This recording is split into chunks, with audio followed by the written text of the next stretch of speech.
Hey guys, today it's time for another video request. The question we got is this: where does God come from? Who created God?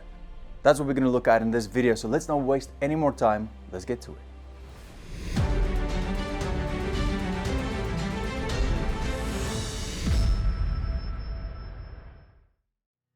Alright, now first you need to understand that it is normal for us, human beings, created human beings, living in a created world, to think that there is a beginning and an end to all life, that everything was created, because that's all we know.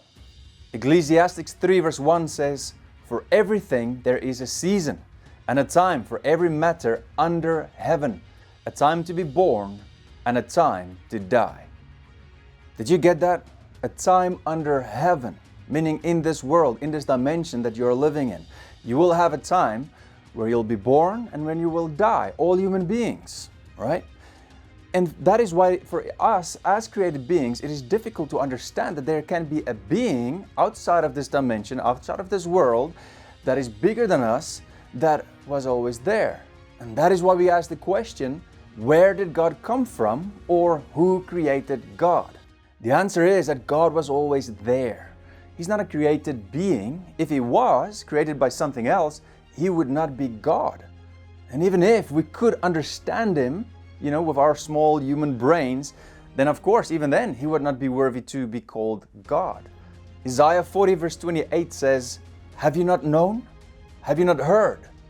The Lord is the everlasting God, the creator of the ends of the earth. He does not faint or grow weary. His understanding is unsearchable." This question of where does God come from is a wrong question, if you look at it, because it comes with assuming that God came from somewhere, that He was created, right? But then you have to ask yourself, okay, let's say God was created, right? Here is God. So something created Him, right? But what created this thing that created God? So there's another thing. And then what created this thing, and this thing, and this thing? And you will go back all the way until you will find something that is so powerful, that was always there, self-existing, that could start to create everything. Well, that is God. He was always there. We read in Genesis 1 verse 1, "In the beginning, God created the heavens and the earth." People who believe in evolution, they believe that, there was a piece of matter that spun really fast and boom, it created everything today, including you and me. It sounds actually really stupid when you think about it. A really small piece of matter that just randomly started to spin really fast and created everything. But now, where does this piece of matter come from? And who created the time it is in? Who created the space it is in? And who created the dimension it is in?